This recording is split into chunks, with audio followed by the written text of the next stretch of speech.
Bismillahirrahmanirrahim. Assalamualaikum warahmatullahi wabarakatuh. Alhamdulillahi rabbil alamin. Wabihi nasta'inu ala umuri dunya waddin. Wassalatu wassalamu ala ashrafil anbiya'i wal mursalin, Sayyidina wa habibina wa syafi'ina wa qudwatina Muhammadin wa ala alihi wa sahbihi ajma'in wa la hawla wa la quwwata illa billahil aliyil azim. Subhanaka la ilma lana illa ma 'allamtana innaka antal alimul hakim. Rabbi shrah li sadri wa yassir li amri wa hlul 'uqdatam min lisani yafqahu qawli, amma ba'du. Yang saya muliakan para sepuh, para bini sepuh, para kiai, para habaib, yang saya hormati para asatidz, para alumni Pondok Pesantren Al Ihsan Jeranguwan, Sampang, Madura. Yang saya hormati para hadirin dan mustami'in, muhibbin yang dimuliakan Allah Subhanahu wa taala. Alhamdulillah, marilah kita panjatkan puji syukur kita kehadirat Allah Subhanahu wa taala, yang mana pada malam hari ini kita diberikan fursah, diberikan nikmat yang sangat agung, nikmat yang luar biasa, yang nikmat ini tidak akan bisa tergantikan kecuali kita hadir di majelis seperti ini di waktu yang akan datang. Nikmat yang di dalamnya terhimpun berbagai macam ibadah-ibadah yang afdol, yang semuanya sudah kita laksanakan mulai awal dan nanti akan ditutup dengan doa. Mudah-mudahan rasa syukur kita ini menjadi sebab turunnya rahmat kasih sayang Allah Subhanahu wa taala kepada kita semua, dan kita diberikan juga nikmat sambungan yaitu istiqomah. Amin ya rabbal alamin. Shalawat dan salam semoga tetap tercurahkan kepada junjungan kita Nabi besar Muhammad sallallahu alaihi wasallam, yang telah menjadi panutan dan ditunjuk oleh Allah Subhanahu wa taala sebagai penebar kasih sayang untuk alam semesta. Dan begitu juga sholawat dan salam semoga tercurahkan kepada seluruh keluarga beliau, para zuriyah, para habaib, para sahabat, wa tabi'in wa tabi'it tabi'in wa man tabi'ahum bi ihsan ila yaumiddin, amma ba'du. Para hadirin, para muhibbin, mustami'in dimanapun panjenengan berada, sebelum saya mulai pembahasan pengajian singkat yang bisa saya sampaikan pada majelis yang penuh keberkahan ini, saya mengajak kepada para hadirin, mustami'in dan dimanapun muhibbin Pondok Pesantren Al Ihsan Jeranguwan, terutama yang memiliki handphone, yang memiliki kuota data, jangan lupa media sosial penghubung antara alumni, simpatisan, muhibbin yang di luar maupun dimanapun berada, yang menyambungkan dengan pondok pesantren itu didukung. Ada dua, satu MCA, Media Center Al Ihsan. Monggo dibuka YouTube-nya, pengajiannya, ada Kiai Zamzami, ada Kiai Zaka dan semuanya. Ditingali, di like dan di subscribe. Juga satunya lagi yaitu Iksat Channel. Nah, monggo sama, monggo dibuka YouTube-nya, di subscribe, kemudian juga di like dan di share. Di situ penuh dengan ilmu. Insya Allah dengan melihat dan menyaksikan serta mendukung itu, panjenengan ikut berperan dalam membesarkan alma mater tercinta, yaitu Pondok Pesantren Al Ihsan Jeranwan. Alhamdulillah, pada malam hari ini jadwal kaula ngisi pengajian di gugusan orang-orang soleh, gugusan kumpulan orang-orang yang mahabbah dengan guru, mahabbah dengan masyayikh, dan mahabbah cinta dengan ilmu. Mudah-mudahan majelis kita ini selalu mendapatkan keberkahan dari Allah Subhanahu wa taala. Amin ya rabbal alamin. Kalau panjenengan ditanya, siapa orang yang panjenengan cintai, sudah banyak jawabannya. Satu, Allah Subhanahu wa taala.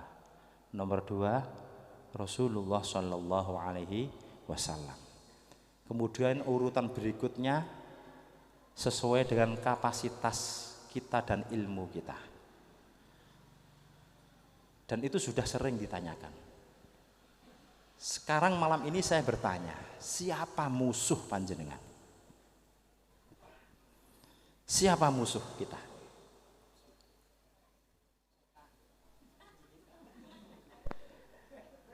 Coba panjenengan angen-angen, siapa musuh kita?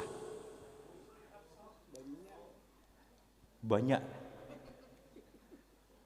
Ada yang menyebut nafsu, ada yang menyebut setan. Banyak. Kalau memusuhi nafsu, nafsu itu nempel pada diri kita. Semua orang punya nafsu selama itu manusia. Mosok nafsu dimusuhi, awake dhewe dimusuhi. Maka jawabannya adalah kita melihat apa yang disuruh Allah untuk kita memusuhinya. Allah Subhanahu wa taala berfirman dalam ayat yang tadi kita baca suratnya bersama-sama. A'udzubillahi minasyaitonirrajim. Alam a'had ilaikum ya bani Adam alla ta'budus syaitan innahu lakum aduwwum mubin. Alam a'had ilaikum ay alam amurukum ya bani Adam bilisani rusuli wa anbiya'i alla ta'budus syaitan ay la tuti'uhu innahu lakum aduwwum mubin bayyinul adawah ay zahirul adawah. Niku tafsir Jalalain. Niki mboten usah diterjemah niki wis ngalim kabeh niki. Wis ngalim kabeh niki. Ayat itu intinya Allah Subhanahu wa taala menjelaskan, menegaskan dan menyuruh kita bahwa kita jangan sekali-kali mentaati, nuruti syaitan. Kenapa? Ujung ayat itu Allah memberi alasan innahu lakum aduwwum mubin. Syaitan itu jelas zahir adawahnya, permusuhannya kepada kita itu jelas. Makhluknya tidak kelihatan, tapi asarnya, akibatnya itu nampak di mana-mana. Maka Allah Subhanahu wa taala di dalam ayat yang lain juga berfirman bahwa setan itu mereka selalu mengajak innama yad'u hizbahu liyakunu min ashabis sa'ir. Setan mengajak, mendorong kepada seluruh pengikut-pengikutnya supaya mereka menjadi ashabis sa'ir, menjadi penghuni neraka sa'ir. Maka kemudian Imam Al-Ghazali di dalam kitabnya Minhajul Abidin menjelaskan bahwa satu dari beberapa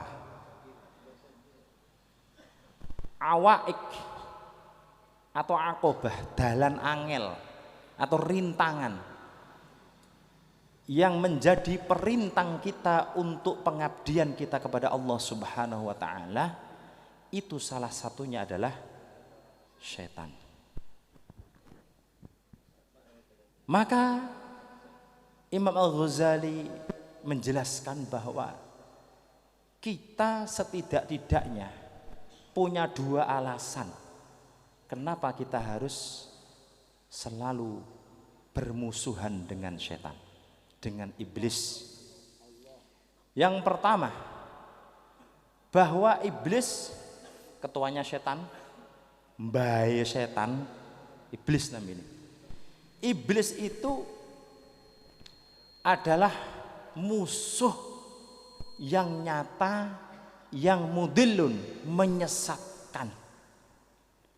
Dan dia akan berusaha mempengaruhi semua manusia untuk tersesat. Musuh yang setiap saat akan berusaha menyesatkan kita semua. Musuh yang kita tidak akan pernah bisa berdamai dengan dia. Wala matma'a lahu illa halakuna. Iblis tidak pernah punya cita-cita, tidak pernah punya keinginan kecuali kita itu hancur, kecuali kita itu tersesat. Itu cita-cita satu saja iblis.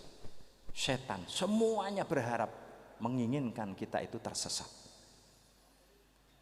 Apapun level kita. Oke, makanya kita pernah ngaji mendengar ada cerita kisah Barseso. Nggih, pernah ingat nggih nama itu? Barseso. Ada juga kisah yang ini diisyaratkan di dalam Al-Quran juz 9 di akhir surat Al-A'raf. Tokoh yang seperti Barseso pada zamannya Nabi Musa, yaitu namanya Bal'am bin Ba'ura. Bal'am bin Ba'ura itu level wali, itu level wali. Maka apapun level kita, kita harus tahu di mana posisi kita ini dalam rangka kita menjalankan perintah Allah, menjalankan dan mengikuti perintah Rasulullah, bahwa kita ini menjadi musuh dan akan selalu memerangi syaitan. Kita harus tahu, apapun profesi kita, apapun keadaan yang ditakdirkan oleh Allah dalam hidup dan kehidupan kita, maka kita harus tahu dan kita harus memproklamirkan diri bahwa kita ini bermusuhan dengan syaitan dan iblis, sebagaimana perintah Allah tadi. Alasan pertama kata Imam Al-Ghazali bahwa syaitan iblis itu musuh yang nyata berdasarkan firman Allah yang selalu menyesatkan, kerusakannya, asarnya banyak bertebaran di mana-mana, dan mereka tidak punya keinginan apapun kecuali kita hancur menjadi ashabis sa'ir. Kemudian yang kedua kata Imam Al-Ghazali, bahwa setan iblis itu majbulun bi'adawatina. Dia diciptakan Allah memiliki watak loh niki. Bukan cuma keinginan, watak itu tertancap menjadi kepribadian. Dia memiliki watak memusuhi kita. Maka apa yang dia lakukan siang, malam, dia akan terus mengintai kita. Dia akan terus menebar jala-jala kerusakan dan akan terus menembakkan, memanah kita dengan panah-panahnya setan iblis. Dia akan terus melemparkan panah-panahnya. Apa panah-panah iblis? Itu banyak disebutkan para ulama. Satu di antaranya adalah hubbul mar'ah sahmun min sihamil iblis al-masmum. Nah, ya guyu-guyu nih. Hati-hati niki. Sing guyu niki paham mboten niki?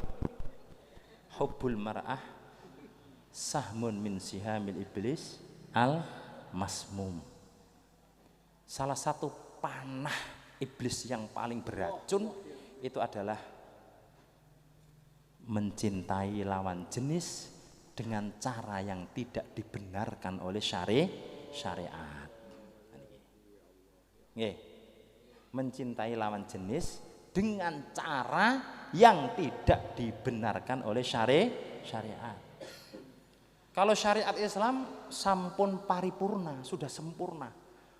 Jenengan mulai melek sampai merem kemudian melek meneh seluruh kehidupan kita 24 jam itu sudah ada aturannya. Sampai masuk WC, keluar WC itu ada doanya, ada adabnya.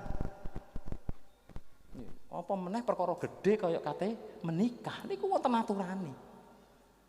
Nyenenge wong wedok wonten aturane, niku nafsu bisa dikendalikan dengan ilmu. Ngoten nggih. Nah, niki. Pun itu saya bocorkan menuju ilmu. Saya kasih tahu niku salah satu. Yang penting pada malam hari ini kula badhe ngajak panjenengan mengenali siapa yang menjadi musuhnya iblis. Kalau kita mengenali siapa yang menjadi musuhnya iblis, berarti kita bisa tahu posisi kita di mana. Dan siapa yang menjadi teman rufaqo sahibnya iblis. Dengan tahu itu kita akan menghindari profil-profil sifat-sifat dan perbuatan orang-orang yang akan menjadi sahabatnya iblis. Wonten keterangan niki kula tabarukan dateng kitab niki. Keterangane wonten teng kitab niki. Kitab Sirajud Thalibin syarahnya Minhajul Abidin.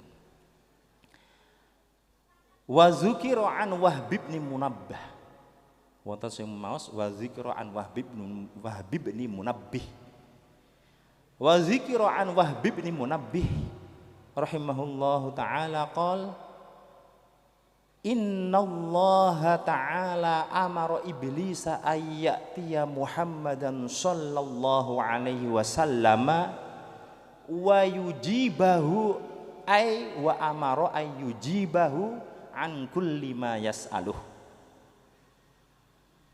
Diriwayatkan dari sahabat Wahab bin Munabbih. Beliau berkata sesungguhnya Allah Subhanahu wa taala pernah menyuruh iblis supaya dia datang, supaya dia sowan kepada baginda Nabi Muhammad sallallahu alaihi wasallam dan dia harus menjawab semua pertanyaan yang akan diajukan oleh Rasulullah sallallahu alaihi wasallam kepadanya. Faja'ahu ala surati syaikhin. Faja'ahu ala surati syaikhin wa biyadihi ukazun. Ukazun itu tongkat. Maka kemudian iblis sowan dumateng Kanjeng Nabi dalam bentuk rupa seorang laki-laki yang tua dengan membawa tongkat. Faqala sallallahu alaihi wasallam lahu, "Man anta?" Qala ana iblis. Kanjeng Nabi tanglet, "Sapa kowe?" "Kula iblis." Faqala limadza ji'ta? Lapo awakmu rene? Nang iblis iki rasa basa. Nggih, rasa basa nang iblis. Faqala lahu limadza ji'ta? Lapo awakmu rene?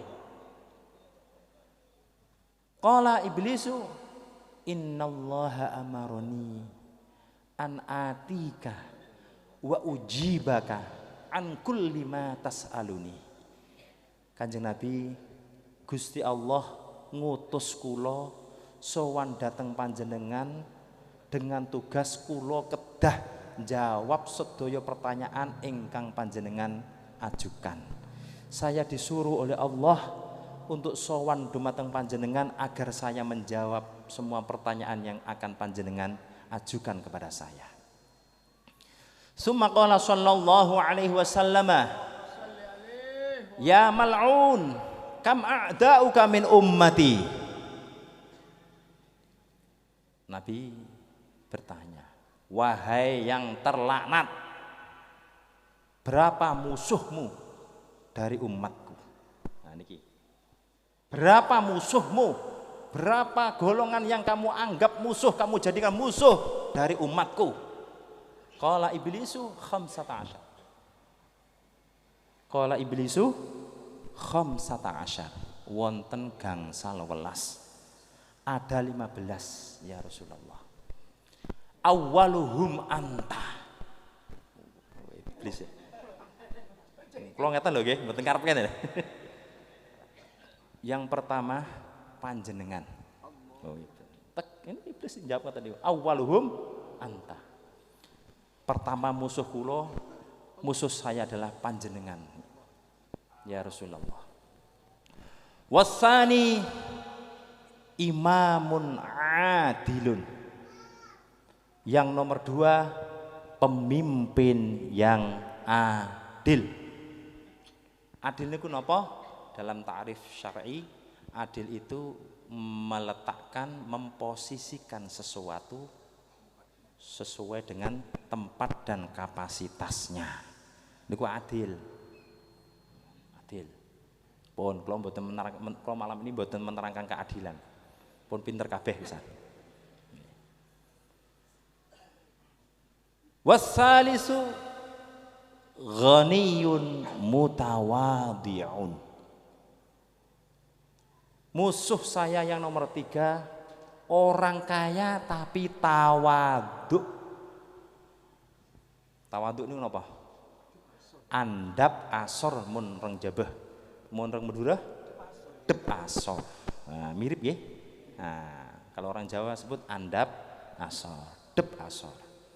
Orang kaya yang potensi dia untuk sombong itu ada, tapi kok dia malah seneng tawadhu, tidak menunjukkan kekayaannya.